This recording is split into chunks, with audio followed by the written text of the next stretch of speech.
मदद करेला। जैसे मान ला अनहरिया में कोनो छुपल बनू तो जब वहां प्रकाश मारे तो लौकी यानी देखने में मदद करता है। प्रकाश क्या एक प्रकार की ऊर्जा है और करता क्या है, तो किसी वस्तु को देखने में मदद करता है। बस बाबू इतना जान लेना प्रकाश के बारे में, इससे ज्यादा कुछ और मत लिखना इसमें अवार्ड बवार्ड। तो प्रकाश एक प्रकार की ऊर्जा होती है जो किसी वस्तु को देखने में मदद करती है। जैसे अनहरिया मान ला कोनो मिले गई बा और चाहता कि लौकी जा तो मान तक प्रकाश, जब प्रकाश पड़ो तब ससुर लौक ना हो। ठीक है, तो प्रकाश एक प्रकार की ऊर्जा है जो किसी वस्तु को देखने में मदद करती है। इतना समझ में आ गई? आगे बताइए। प्रकाश समझ। अब परावर्तन मतलब क्या होता है? पूछे को परावर्तन मतलब क्या होता है? परावर्तन मतलब होता है जैसे आइला टकरा के चल गए, आइला टकरा के चल गए तो कहल जाला वहां परावर्तन हो गया। जैसे मान लो हम चलत तड़ी, हम नहीं चलत तड़ी, मान लो कोनो चलत ना और कोनो लड़की आके टकराइले फिर वहां चली गई, टकरा के आके चल गए तो परावर्तन हो गया। ठीक है, टकराइला किनारे से चल गए तो अपवर्तन हो जाए, लेकिन टकराइला फिर वहां घूम गए, वो वहां मुड़ी पे जाला जहर साइड फिर वहां चल गए तो कि कहल जाला परावर्तन। परावर्तन मतलब होता है पराया, कुछ दिन के लिए रही फिर चल जाई वहां, तो क्या मतलब होता है परावर्तन। परावर्तन क्या होता है? तो जब प्रकाश किरण किसी चमकदार सतह पे पड़ती है, मान लो दर्पण है, दर्पण मतलब शीशा पे जब प्रकाश पड़े तो देखते हो ना मुड़ जाता है। तो जब प्रकाश किरण किसी चमकदार सतह पे पड़ता है तो उसी माध्यम में वापस हो जाता है, जिस माध्यम में आया है उसी माध्यम में। नीचे नहीं ना आया है, नीचे आता तो कुछ और होता, लेकिन वहां मुड़ गए, तो यही के कहल जाता है परावर्तन। परावर्तन मतलब क्या होता है? जब कोई प्रकाश किरण किसी चमकदार सतह पर टकराती है और टकराने के बाद उसी माध्यम में वापस चली जाती है, तो ही कहल जाता है प्रकाश का परावर्तन। इतना तक कोनो दिक्कत है? नहीं ना? नोट करो। ए बाबू अब इतना समझ में आ गई तो आगे सुनो क्या कहता है। तनी गर्मी होता तो ऊपर निकाल दे तड़े, ठंडा तो बात थोड़ा मुड़ गई बात, कोनो दिक्कत नहीं बा। अब बाबू प्रकाश के परावर्तन का नियम पूछेला। प्रकाश होता क्या है? एक प्रकार की ऊर्जा जो किसी वस्तु को देखने में मदद करती है। परावर्तन मतलब क्या होता है? प्रकाश आई और टकरा के वहां चल गई तब परावर्तन हो गई। अब थोड़ा सा पूछिए क्लीन कि परावर्तन का नियम बताओ, प्रकाश का परावर्तन के नियम बताओ। तो बाबू प्रकाश के परावर्तन का 2 गो नियम होला। कितना नियम होला? 2 गो नियम होला। तो अब कवन तो कहो। देखो बाबू, प्रकाश आती है टकरा के जाती है, जो प्रकाश आती है उसको कहते हैं आपतित किरण, जो प्रकाश आती है उसको कहते हैं आपतित। आपतित हो गई से आपतित किरण। टकरा के जाने वाली जो किरण होती है उसको कहते हैं परावर्तित किरण। आपतित किरण और परावर्तित किरण और अभिलंब है तीनों एक ही बिंदु पर होते हैं, जिसे आपतन बिंदु बोलते हैं। जिन्हें क्या बोलते हैं? आपतन बिंदु बोलते हैं बाबू। ये पहला नियम में यह लिखना बाबू, थोड़ा हिंदी हो जाला तो संभाल लेना। पहला नियम क्या कहता है? आपतित किरण और परावर्तित किरण अभिलंब तीनों एक ही बिंदु पर होते हैं, जिसे आपतन बिंदु बोलते हैं। पहला नियम में यह लिखना बाबू, ठीक है? पहले समझ में आ गई? नोट करो बाबू। अब दूसरा देखना क्या कहता है। पहला नियम आ गई, आपतित किरण और परावर्तित किरण और अभिलंब तीनों एक ही बिंदु पे होते हैं, जिन्हें आपतन बिंदु बोलते हैं। अब दूसरा नियम सुनना बाबू, कौन है? परावर्तन के, प्रकाश के। तब दूसरा नियम क्या कहला है? अगर बीचों में कोण बनेला, हई कोणवा बराबर होला, तो हे कोणवा के नाम होला आपतन कोण, हे कोणवा के नाम होला परावर्तन कोण। आवत या तो आपतन बनता, जात या तो परावर्तन बोलता। तो आपतन कोण की जया यानी साइन जिसको बोलते हैं, आपतन कोण की जया परावर्तन कोण की जया के सदैव बराबर होता है। ये दूसरा नियम है बाबू, लिख लेना। आपतन कोण की जया परावर्तन कोण की जया के सदैव बराबर होता है। दूसरा नियम नोट कर लो बाबू। इसी को बाबू स्नेल का नियम भी कहते हैं, ठीक है? कोनो बड़ी चीज नहीं है ये। स्नेल का नियम पूछे चाहे प्रकाश के परावर्तन का नियम पूछे, दोनों एक ही चीज होला, ठीक है? नोट कर लो बाबू। अब दूसरा देखो, परावर्तन मतलब समझ है? परावर्तन मतलब क्या होता है? आइला टकरा के चल गई, वही के परावर्तन कहल जाता है। दिमाग में रखना, आई टकरा के चल गई। कौन आई? तो प्रकाश आई और कोनो चमकदार सतह से आई टकराई और चल गई, तो कहल जाता है परावर्तन। अब पूछा प्रकाश का अपवर्तन बताओ। तो प्रकाश का अपवर्तन मतलब होता है, परावर्तन मतलब क्या होता है? आई टकरा के चल गई, लेकिन अपवर्तन मतलब बोला आई छेद के चल गई। समझ रहे हो? नहीं समझ रहे? थोड़ा याद देखना। प्रकाश आती है और यहाँ से अगर मुड़ के इधर चली जाए ना तो परावर्तन कहलाए, लेकिन आई या टकरा के फिर इधर चली जाए तो कहल जाला अपवर्तन। मतलब मलन आई छेदी देला फिर छेदी जब ये पार चली गई तो फिर वो कहले अपवर्तन। परावर्तन मतलब कहता है आई ला टकरा के वहां चली गई, आई में कहता आई ला टकरा के फिर पार के इधर चली गई, तो वहां क्या होता है अपवर्तन होता है, समझे। अब जैसे अब कोई पूछेगा सर जी यही लिखो तो ना बाबू, कई जगह परिभाषा के लिखा जाए। जब प्रकाश किरण, क्या चीज, जब प्रकाश किरण एक माध्यम से दूसरे माध्यम में जाती है तो अपने मार्ग से विचलित हो जाती है। अपने मार्ग से क्या हो जाती है, विचलित हो जाती है, उसी को प्रकाश का अपवर्तन कहते हैं। समझ में आई। एक बार और देखना, जब प्रकाश किरण एक माध्यम से दूसरे माध्यम में जाती है तो अपने मार्ग से विचलित हो जाती है, इसी को प्रकाश का अपवर्तन कहते हैं। ठीक है, नोट कर ले बाबू, अपवर्तन मतलब बोला का।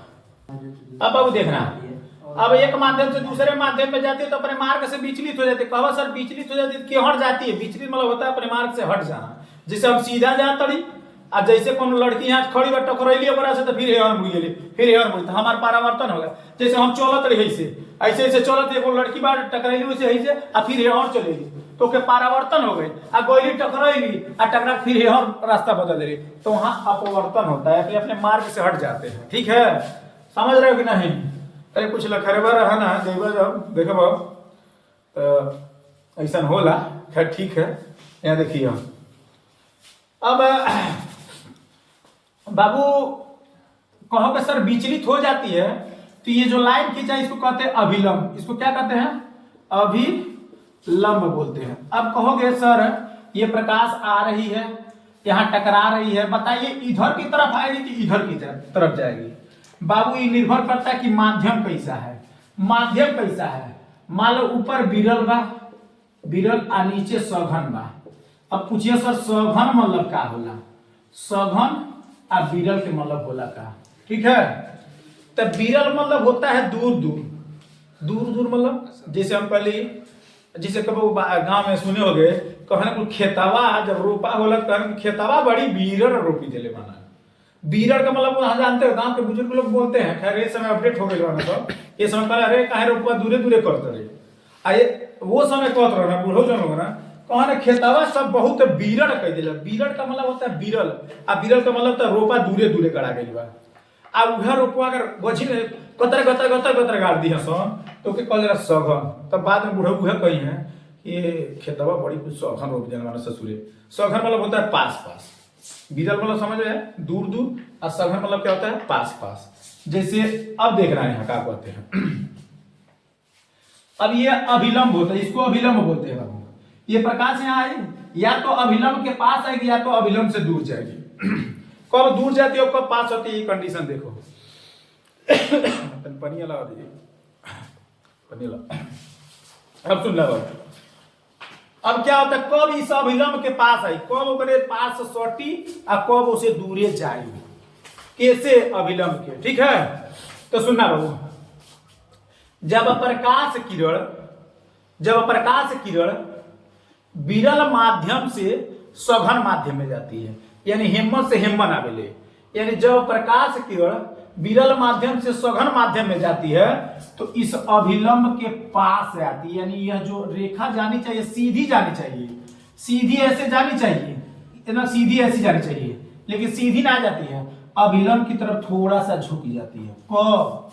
जब विरल में से सघन में आवेले तो समझ रहे हो, फारकोर में से गोझिन में जाता, गोझिन में जाई ना तो झुक जाए, आरसा आरसी में जाइए तो ससुर थोड़ा कुकुर जेबे करी है, तो यह होता है थोड़ा सटक जाती की तरफ, अभिलंब की तरफ। इसको बाबू लिखना, जब प्रकाश किरण विरल माध्यम से सघन माध्यम में जाती है तो अभिलंब की तरफ झुक जाती है, इस अभिलंब के पास थोड़ा सा झुक जाती है। पहला लिख लेना। और दूर कब जाएगी?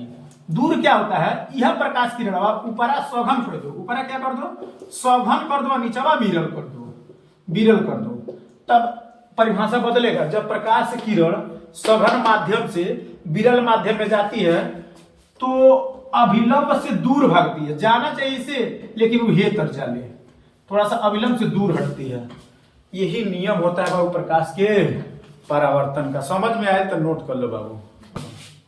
अब सुनना बाबू, पर अब ये अगला आपको पूछ लेता है कि पूर्ण आंतरिक परावर्तन क्या होता है। पूर्ण आंतरिक परावर्तन मतलब होता क्या है, पहले तो जानो। पूर्ण मतलब होता है पूरा पूरा, पूर्ण मतलब क्या होता है पूरा पूरा, और आंतरिक मतलब होता है अंदर वाला, और परावर्तन मतलब होता है आइला टकरा के चल गए।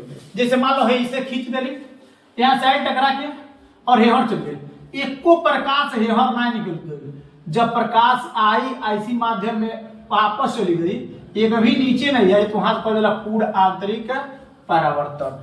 पूर्ण आंतरिक परावर्तन मतलब होला प्रकाश आई आ पूरा के पूरा टकरा के वही माध्यम में वापस चल गई। प्रकाश आई आ टकराई आ टकरा के वही माध्यम में पूरा का पूरा वापस चली गई, तो उसी को कहते हैं पूर्ण आंतरिक परावर्तन। वैसे तो होला ना, जरूर कुछ ना कुछ है ले लेना प्रकाशवा, लेकिन मानते हैं पूरा आंतरिक परावर्तन मतलब होता क्या है। तो पूरा पूरा टकरा के पूरा पूरा वहां चल गई, वही माध्यम में चल गई, तो वही कहल जाए पूर्ण आंतरिक परावर्तन। जैसे में ऑप्टिकल फाइबर। चलो अभी देखना अगला चौथा टॉपिक है क्रांति कोण किसे कहते हैं। क्रांति कोण मतलब कुछ मिला जुला के ससुरा, क्रांति कोण का मतलब होता है 90 डिग्री। प्रकाश आवती है और टकरा के 90 डिग्री पे मुड़ जाती है, आइला टकरा के 90 डिग्री पे मुड़ गया, तो वही जब क्रांति कोण बनेला एक सी से दिखावल जाला। कौन से दिखावल जाला? सी से दिखावल जाला। बाबू रे यह क्रांति कोण होला। कब इसे लिखब तो थोड़ा बहुत मिला जुला के ऐसे भी लिखब, प्रकाश आती है और आने के बाद जहां से टकराती है उसको 90 डिग्री का कोण बनाती है, तो उसी को क्रांति कोण कहते हैं। अगर देखो जैसे जब प्रकाश सघन माध्यम में आपतन कोण, जब प्रकाश है, प्रकाश है, क्या है? प्रकाश है। प्रकाश जब प्रकाश सघन माध्यम में आपतन कोण, विरल माध्यम में अपवर्तन कोण समकोण हो जाता है। समकोण का मतलब होता है 90 डिग्री हो जाता है, उसी को हम लोग क्रांति कोण कहते हैं। एक बार और क्रांति कोण, सघन माध्यम में आपतन कोण, विरल माध्यम में अपवर्तन कोण समकोण हो जाता है, तो उसी को हम लोग क्या कहते हैं? क्रांति कोण कहते हैं। और इसे सी से प्रदर्शित करते हैं। प्रदर्शित का मतलब होता है दिखाते हैं। ठीक है बाबू, नोट कर लो। ए बाबू, इसका छोटा सा फार्मूला है, पूछता है, देखो अपवर्तनांक बराबर, अपवर्तनांक हम कभी भी n से दिखाते हैं। अपवर्तनांक n बराबर होता है 1/sin c। c क्या है? क्रांति के कोण है। ठीक है, ये फार्मूला नोट कर ले, n बराबर 1/sin c। अब तो ये चैप्टरवा के सबसे मोस्ट इंपोर्टेंट सब्जेक्ट यह क्वेश्चन बा, एकरा के दिमाग में रख के जाना पेपर देने बोर्ड का, नहीं तो गड़बड़ा जाएगा। का कही प्रश्न पूछी, उत्तल लेंस पर बना प्रतिबिंब 6 कंडीशन होला, वो 6 कंडीशन में से सबसे इंपॉर्टेंट ये कंडीशन होला। 5 गो पढ़ो या ना पढ़ो, लेकिन हई छठावा वाला जरूर पढ़ लेना। काहे से हर साल से पूरा एकरा के पूछले बा, पूछे को हो के कद्दू का पूछे, लेकिन सबसे ज्यादा पूछले बा तो यह पूछले। छठवा कंडीशन का पूछले, जब वस्तु केंद्र और फोकस के बीच में रखी हो। जब वस्तु मतलब होता है कोनो चीज बा ना, मान ते ही बाड़े ते तो वस्तु हवे, हमके कुल खड़ा एक तरफ केंद्र बा, दूसरे तरफ फोकस बा, जब दोनों के बीच में हमके रख देला तो हमार परछाई कहाँ बनी भैया, यह पूछेला। ठीक है, कहाँ कहाँ? अरे चियरा, ठीक है, लड़के नहीं परेशान कर। कि सबसे इंपॉर्टेंट क्वेश्चन है, का पूछी ससुरा, जब वस्तु केंद्र और फोकस के बीच में रखे। वस्तु मान लो हम वस्तु है, यहाँ फोकसवा बा, यहाँ केंद्रवा बा, आ ये दोनों के बीच में हमके रख दिला, तो बताओ हमार परछाई कहाँ बनी। परछाई मतलब होता है प्रतिबिंब। जैसे हमें खड़ा बड़ी थे बना था परछाई, यहाँ लौकत नहीं बतौनी लोग के, लेकिन यह पूछी कंडीशन, यह पूछेगा कि जब वस्तु कोने के बीच में रखल है, याद रहे तोरा केंद्रवा और फोकसवा के बीचवा में का रखता है, तो वस्तु रखता, तो कहता बताओ ओकर प्रतिबिंब कहाँ बनी, आ कैसन बनी, उल्टा बनी, सीधा बनी, बड़ा बनी, छोटा बनी। जैसे हमार परछाई कैसन बनी, बड़हन परछाई कब कब बनेला, कब छोटहन परछाई बनेला। ठीक है, कब हमार परछाइया उल्टा बन जाला, तो कब सीधा बन जाला। यह पूछी कि परछाइया यानी हमार प्रतिबिंबवा कैसन बनी। तो देखना बाबू, हाई मान लो एक वस्तु है ओ डैश, ऑब्जेक्ट बोलते हैं इंग्लिश में, इसीलिए ओ लेते हैं। माना एक वस्तु ओ डैश है और इसको हम लोग कहते हैं मुख्य अक्ष। मुख्य अक्ष। एक वस्तु ओ डैश इस मुख्य अक्ष पर रखी है, यहां से यहां पूरा मुख्य अक्ष है। एक वस्तु है, क्या है वस्तु, एक वस्तु है ओ डैश जो मुख्य अक्ष पर रखी है, किसके बीच, तब फोकस और केंद्र के बीच। सी मतलब सेंटर पॉइंट और एफ मतलब फोकस, दोनों के बीच में एक वस्तु रखी है जिसका नाम ओ डैश। ये लिखना पड़ेगा, एक वस्तु फोकस तथा केंद्र के बीच में रखी है जिसका नाम ओ डैश है। अब किसी भी वस्तु से दो प्रकाश की किरण चलेगी। अब यहां से पहली प्रकाश की किरण चल रही है तो इसको, इस रेखा को कहते हैं मुख्य अक्ष। तब मुख्य अक्ष के समांतर चलती है, इसके समांतर चलती है, यहां आती है तो लेंस से टकराती है, और टकराने के बाद इसका अपवर्तन होता है, परावर्तन मत लिख देना क्योंकि पार कह दिले बा, तब पार के का भइल बा अपवर्तन, अपवर्तन भइल बा। प्रकाश किरण चलती है और लेंस से टकराती है या बिंदु n से टकराती है, और टकराने के बाद द्वितीय फोकस से सीधा निकल जाती है। यह बाबू लिखेगा, ओ डैश से प्रकाश की पहली किरण चलती है, बिंदु n से टकराती है, और टकराने के बाद दूसरे फोकस से सीधा निकल जाती है। इतना कौन दिक्कत है बाबू, यह है ओ डैश से पहली प्रकाश की किरण चली, अब बिंदु n से टकराई, और टकराने के बाद अपवर्तन के पश्चात फोकस यानी f से सीधा आगे की तरफ निकल जाती है। इतना समझ में आए। अब दूसरी किरण है, दूसरी किरण यह है, दूसरी किरण चलती है, केंद्र से टकराती है, और टकराने के बाद वापस उसी माध्यम में चली जाती है। यह दो चीज लिखना बाबू। तब ये दोनों का जो रेखा बना, ये दोनों किरण बा एक के पीछे की तरफ डॉटेड लाइन से जब बढ़ाए हैं तो एक दूसरे को आई डैश पर काटती है। यह प्रतिबिंब होता है। क्या होता है? प्रतिबिंब होता है। ठीक है, यह होता है प्रतिबिंब। तब बाबू यह वस्तु है, आई वस्तु के परछाई है, हई वस्तु है आ वस्तु के परछाई है। तो यह वस्तु का प्रतिबिंब, ये वस्तु का प्रतिबिंब कैसन बढ़ल बा, बढ़न बनल बा कि छोटहन बनल बा, ऐसे छोटहन बनल कि बढ़न बनल बा। तो कहबो वस्तु का प्रतिबिंब इस वस्तु से बड़ा बना है, बड़ा बना, क्योंकि वस्तु इतनी चुका अगर परछाई है ना बढ़ल बड़ा बना है। अब हम कहब कि उल्टा बनल बा कि सीधा, यह रहेगा नीचे बनल रहता तो कहती वस्तु के उल्टा, लेकिन ऊपरा बनल तो कहब बस सीधा बनल लिया, यानी क्वेश्चन बोला प्रतिबिंब सीधा, दोनों एक का साइड में बना। यह प्रतिबिंब पलटी मार नीचे बनल ना, कहती उल्टा बनल बा, लेकिन यहाँ सीधा बनल बा। अब पूछी आभासी बनल बा कि वास्तविक, तो इधर की तरफ कोई भी प्रतिबिंब बनेगा तो आभासी, इधर की तरफ बनता तो वास्तविक, तो कहेंगे आभासी बना है। देखो आभासी बनल बा, सीधा बनल बा, आ वस्तु से कैसन बनल बा, बड़ा बनल बा। ई रट के जाना नहीं तो गड़बड़ा जाए। ये ससुरा भौतिक विज्ञान के पहला पार्ट से लिखित हमार है 100% के गारंटी। जे दिन ससुरा एक पर से क्वेश्चन नहीं लड़ल ना, चैनल डिलीट कर दे। और बोलक पे हे फार्मूलावा पे हर साल क्वेश्चन आइल बा, हर साल आइल बा बाबू।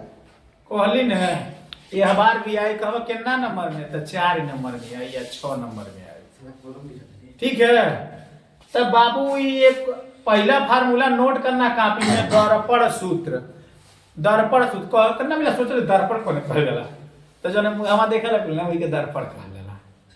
ठीक है, आईना जने कहल शीशा वाला, इधर शीशा होता है उसे कहते हैं जिसके आर पार दिखता है, उसको शीशा कहते हैं। गांव में बोले ना शीशा लाओ शीशा लाओ, कहाँ जाना था ना कि कल दर्पण लाओ ना, तो हम शीशे बोल दिली। ठीक है, तो दर्पण सूत्र होता है 1/f बराबर 1/v प्लस 1/u। सबसे मोस्ट सूत्र है ये दर्पण के। कहबा सर जी एफ का होला तो एफ होला फोकस दूरी, कहबा भी का होला तो भी होला प्रतिबिंब की दूरी, कहबा यू का होला तो यू होला वस्तु की दूरी। ये बाबू तीनों का मतलब है हम लिखल। दूसर का फार्मूला है दे बा, फोकस से दूरी बराबर होता है वक्रता त्रिज्या बटा 2। फोकस दूरी बराबर होता है वक्रता त्रिज्या बटा 2। यानी फोकस को यह से वक्रता त्रिज्या को r से है 2 है तो 2 यानी यह बराबर r बटा 2। अब तीसरा का फार्मूला होता है आवर्धन। आवर्धन का तो आवर्धन को यम से दिखाते हैं। यम बराबर फार्मूला होता है माइनस v बाई यू बराबर h1 बटा h2। भी तो तू जाना तरह की प्रतिबिंब की दूरी है, यू जाना तरह की वस्तु की दूरी है, लेकिन कहवा h1 का है तो h1 है बाबू प्रतिबिंब की लंबाई। देखो बाबू h1 है प्रतिबिंब की लंबाई। जैसे हम कहली हमारा परछाइया केतना दूर बनता हो तो कहवा 10 मीटर दूर बनता। हम हमारा परछाइया केतना लंबा बनता हो तो लंबाई दिखाए के रहती h का प्रयोग करके। h2 होता है वस्तु की दूरी। मान लो वस्तु रख देली तो हमारे लगे से वस्तु कितना दूर बा तो दूरी जब करब तो हई वस्तु की दूरी यू लगेगा, लेकिन हम करब कितना लंबा बा तो हई वाला लोग। लड़का लोग कंफ्यूजन कहेगा एक वस्तु की एक वस्तु 10 सेंटीमीटर दूरी पर रखी है और 5 सेंटीमीटर लंबी है तो कोई 10 है कि 5 है। बाबू कंफ्यूजन ना 10 सेंटीमीटर दूरी पर रखल बा यानी दूरी कही जब दूरी कही तो यू देले बा, आ जब कही लंबा रखल बा लंबा बा तो समझिए h2 देले बा। वस्तु 10 सेंटीमीटर दूरे बा आ लंबा कहे तो दूरे का मतलब हई वाला देले बा आ लंबा का मतलब हई वाला देले बा। ठीक है, इस सारा फार्मूला दिमाग में अपने रखो। अब एक पे क्वेश्चन कराओ तनी। ठीक है है बाबू है तनी आवा तनी क्वेश्चन कल जा। ये क्वेश्चन पहला क्वेश्चन कहता कि एक अवतल दर्पण की वक्रता त्रिज्या 20 सेमी है तब फोकस दूरी ज्ञात कीजिए। क्या ज्ञात करना है? फोकस दूरी। का दिया है तो दिया है वक्रता त्रिज्या कितना देले बा 20, वक्रता त्रिज्या देले बा 20 अब पूछले बा भैया फोकस बता दो। तो कौन ऐसा फार्मूला बताओ जोने में फोकस भी होगा और वक्रता त्रिज्या भी होगा, वह फार्मूला लगावल जाए। तब हम बतैली है कि फोकस दूरी बराबर होता है वक्रता त्रिज्या बटा 2। फोकस दूरी f से वक्रता त्रिज्या r से नीचे 2 है तो 2। अब हेमंत देखा कौने के मान देले बा तब फोकस के मान तक ज्ञात करेगा, यानी ससुरा फोकस तक कन्फर्म है ना देले हो तो देले का मतलब r मतलब होता है वक्रता त्रिज्या कितना देले बा 20 तो हेकर जगह रख दी है 20 आ नीचे 2 बात 2 आ हेके हमर भाग कर दियो तो आंसर आ जाए 10। अब लड़का 10 से आएगा तो कहेगा इसको मारे कि इसको मारे। तो एक दिमाग में रखना बाबू अवतल दर्पण जो होता है ना उसकी फोकस दूरी हमेशा माइनस में होती है। याद रहे 10 से आयल बा आंसर, लेकिन अवतल दर्पण इसकी फोकस जो होता है किसमें होता है माइनस में, यानी जो ये आंसर आएगा क्या आएगा -10। तो खसखसा के 10 ने मारते ना हेपे मारना ना तो गड़बड़ा दोगे गोलिया दोगे। तो ठीक है नोट कर लो बाबू। काटा दिया रहेगा ना इसका आधा करना 20 के आधा 10 तो 10 अब होई मारे की होई तो सोचना दर्पण कौन है तो अवतल दर्पण है तो अवतल दर्पण यानी माइनस वाला। अभी कहते हैं जब उत्तल दर्पण लिखा 20 देते तो हे के ना मरती तब हे के मरती। समझ रहे हो?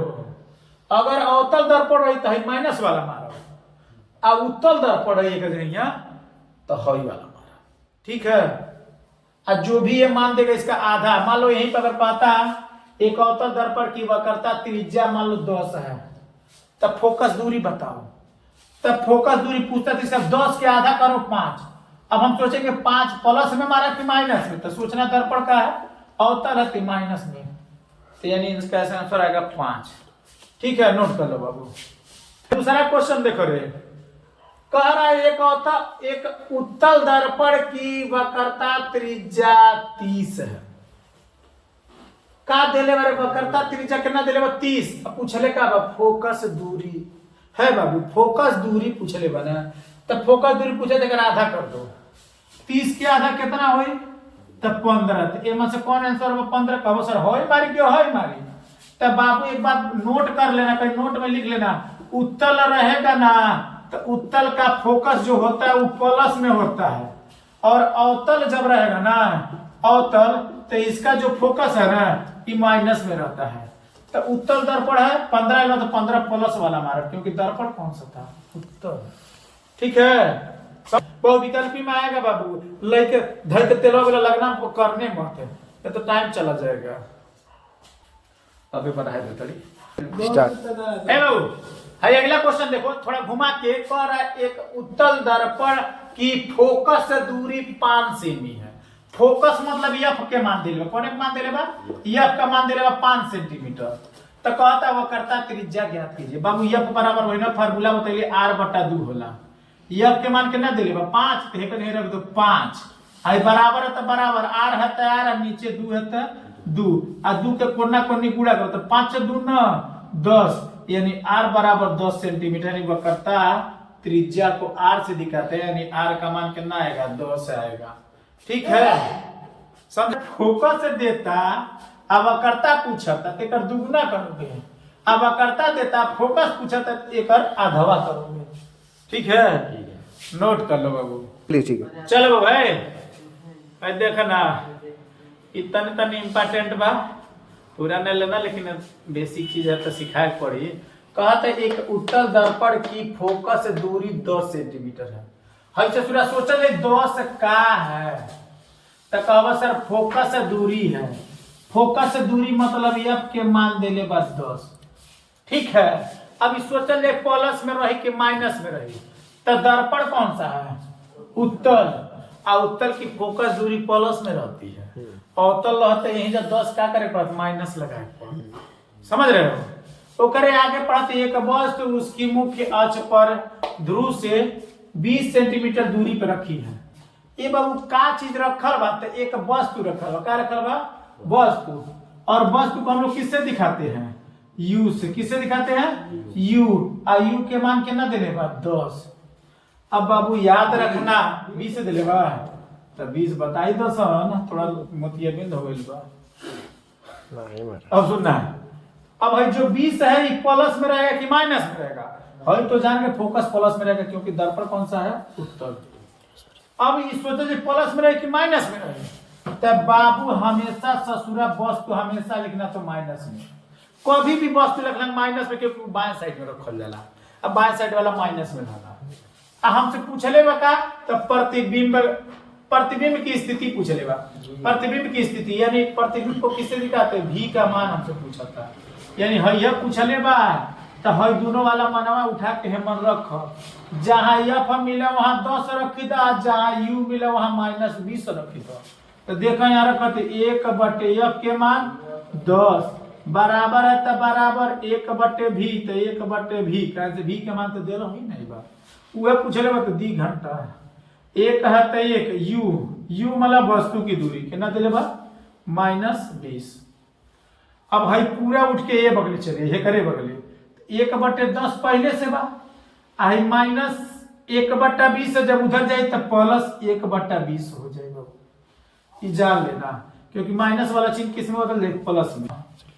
अब देखो हाई वो दिया जाए तो करना लिखो कहीं हाई का गुरजे हाई दोनों का, तो माइनस आ प्लस लड़ाओगे ना तब वो माइनस है, आई माइनस हो जब उनिया जाए तो प्लस में बदल जाए, आई दोनों लड़े प्लस माइनस लड़ते तो माइनस होता है, माइनस जब उन्नी जाए तो प्लस में हो जाए, 1/v है तो 1/v।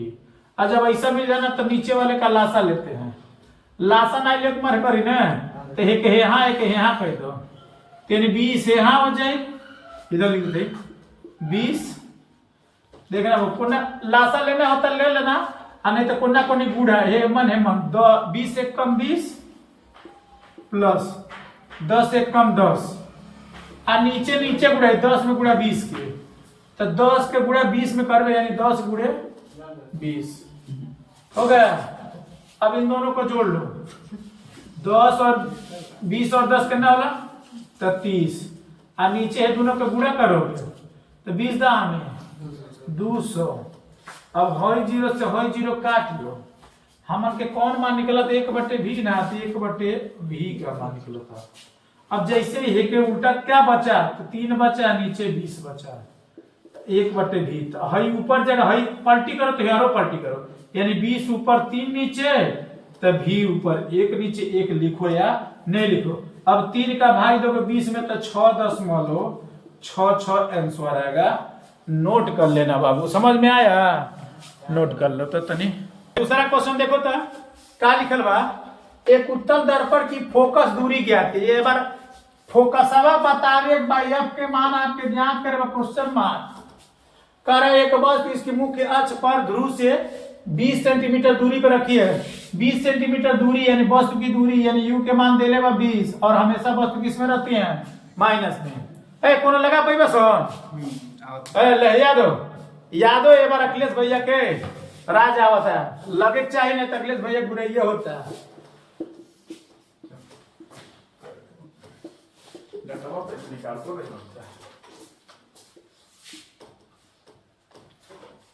सही लगा रहा है जी सर।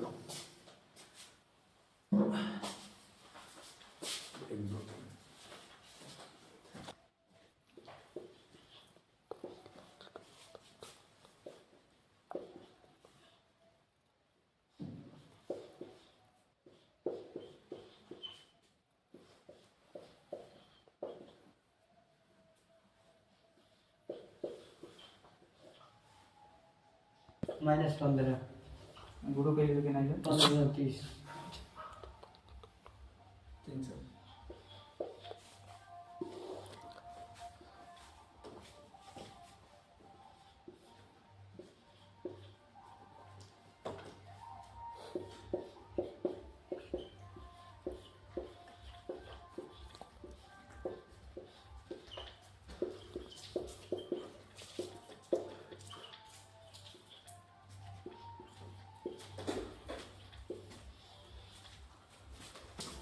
सही है जी। देखोगे जी सर सही है। Yes sir. सही लगा। अरे गजब, यादव होशियार हो गया। अब तो सुने ली यादव लोग के रतिया ना खुल गई बा। चलो बहुत अच्छा, बहुत अच्छा। चलो लगा पहले ना, चलो देख लेना। देखो लगाया है तुम भी लोग देख सकते हो, अच्छा लगा है। ठीक है चलो भाई देखना हॉरिजॉन्टल क्वेश्चन लगाओ तड़े। यही टाइप एग्जाम में आवेला बाबू 4 नंबर में खट देने मिली 4 नंबर। ठीक है एमन बहुत कुछ पूछले बा लेकिन आसान बा। सबसे पहले देखते हैं का देले बा। सबसे दिया है लिख लेना, दिया है का देले बा। 15 का है तो कौन 15 का है तो आगे पीछे पढ़ मेरे पीछे तो कोनो बात नहीं, आगे पढ़ दे का लिखल फोकस दूरी यानी फोकस दूरी के मान देले 15 यानी एफ के मान देले बा 15। ठीक है ओकरे आगे गए दूरी पर अवतल दर्पण। कौन दर्पण है? अवतल दर्पण है। तब बाबू ई प्लस में रहेगा कि माइनस में? तब इन्होंने बताइए कि अवतल दर्पण की फोकस दूरी हमेशा माइनस में रहती है, याद रखना। तो करवा देख ले बा कि सामने 30 सेंटीमीटर दूरी पर 2 सेंटीमीटर लंबी एक वस्तु रखी है यानी वस्तु देले बा यू के मान कितना देले बा 30। आई 30 हमेशा माइनस में है क्योंकि वस्तु हमेशा माइनस में रहती है। आ कितना लंबाइया बा यानी लंबाइया यानी h2 के मान देले बा कितना 2 सेंटीमीटर। हमसे पूछा था का प्रतिबिंब, प्रतिबिंब की स्थिति पूछ ले बाबू। प्रतिबिंब की स्थिति पूछ ले बा तो दर्पण सूत्र वैसे लगे लिख लेना। दर्पण सूत्र से दर्पण सूत्र क्या होता है? 1/f बराबर 1/v आ प्लस 1/u। यही में हई मानवा जो देले हम रख एक है तो एक एफ के मान देले बा। हां एफ के मान हम का रखो -15 रखो बराबर है तो बराबर एक है तो एक भी का मान देले बारे ना देले बारे भी ये तो पूछले बा प्रतिबिंब तो भी ऐसे लिख के छोड़ दो प्लस 1/u u के मान कितना देले बा -30 या -30। हाई दोनों लड़ाएंगे तो फिर यहाँ माइनस हो जाएगी। ठीक है तो हाई अब हाई वाला 19 जाए क्योंकि एक बिरादर है हर बा हाई अकेला रही तो -1/15 तो पहले से अब -1/30 से जब उनिया जाए थे माइनस के में प्लस 1/30। ठीक है अब बराबर है 1/v हर बच जाए। ठीक है अब हम क्या करब ये दोनों के लासा ले या कोना कोनी लासा लेते करावेला लासा 30 कोना कोनी करोगे तब आंसर आ जाएगा। तो है 15 से हे मन भाग दो कितना बार में कटता तो 15 दूना 30 यानी 2 बार में कटा तो 2 ऊपर लिख दो माइनस में है तो माइनस में प्लस हेकर हेमन भाग दो 30 का 30 से भाग दो तो एक बार में कटेगा 1 ऊपर लिख दो। अब हे -2 में से 1 घटा देंगे तो एक आ जाएगा, अब बड़का का चिन्ह माइनस है तो माइनस, और नीचे 30/30। ठीक है, हई बराबर 1 भी चला आएगा, 1 भी। और जब सीधा करोगे तो हई हो ऊपर जाए तो हई हो ऊपर जाए, यानी हम कहेंगे भी बराबर आ जाएगा -30। यानी उत्तर फाइनल दिखाएंगे तो भी बराबर लिखेंगे 30। यानी प्रतिबिंब कितना दूरी पे बनेगा, 30 सेंटीमीटर दूरी पे बनेगा। यहां तक नोट करो बाबू, यहीं तक नहीं पूछा है तो वो बा देखना हो। अब हिंदी में क्या लिखेंगे, अतः वस्तु का प्रतिबिंब वस्तु से कितना दूरी पे बनल बा, तो लिखना 30 सेंटीमीटर दूरी पे। कब माइनस में तो माइनस नहीं लिखते, लिखते समय 30 में लिखते हैं, लेकिन चिन्ह का रखना माइनस। अब हमसे पूछ ले बा आकार बताओ, अब प्रकृति बताओ, तब बाबू देखना। तो हम आवर्धन क्षमता का फार्मूला लिखे लो, यम बराबर -v/u। एक रोल है क्या रोल है, H1/H2। ठीक है, तो यम का मान कोई जरूरत नहीं है, यम ना लिखो। अब भी यू का मान जो दिया है रखो, माइनस है तो माइनस, भी का मान कितना दिले बता है, 30 - 30 आए लो, याद रहो। यहाँ लिख लो -30, यू के मान कितना दिले बा -30। अब एक बात लड़का हमेशा कंफ्यूजन में रहेगा कि सर जी इसको प्लस में रखे कि माइनस में रखें। बाबू जो डाटा आंसर रहेगा वही वाला यहाँ रखना, ठीक है। और माइनस तो ऑलरेडी रहता है, अभी हमारा माइनस में, तो ये माइनस यहाँ 30 रख ली है, यू का मान यहाँ से रख लिया है, ठीक है। अब बराबर H1 के मान, तो H1 का है तो वस्तु है ना, तो H1 के मान ना दिले भाई, H1 यही रख दो। H2 के मान, H2 के मान कितना दिले भाई 2, तो यहाँ 2 रखो। 30 से 30 काट देंगे एक बार में, एक बार में माइनस माइनस लगेगा प्लस, फिर है माइनस बच जाएगा, माने -1/1 बराबर H1/2। 2 का इसमें गुणा करेंगे तो H2 बराबर H1 बराबर कितना आ जाएगा 2, यानी माइनस में 2 इसका क्या आएगा, आंसर आएगा। अब इतना लिखने के बाद ये मत सोचना कि पूर्णतः हो गया, इसमें कुछ हिंदी में लिखना पड़ेगा, नहीं लिखोगे तो एग्जामिनर ले लेगा 1 नंबर, 1 नंबर नहीं लेने देना है। तो ये 2 से मतलब होता है कि प्रतिबिंब कितना लंबा बनता है, तो प्रतिबिंब 2 सेंटीमीटर लंबा बनता है, यानी वस्तु जितना लंबा होता है प्रतिबिंब वो लंबा बा। अब ये लिखना है तुमको कि वास्तविक बनेगा कि उल्टा बनेगा, क्या बनेगा। तो यह चीज होता है वास्तविक होता है और उल्टा होता है, क्योंकि माइनस दिखाता है उल्टा होता है। नोट कर लो बाबू।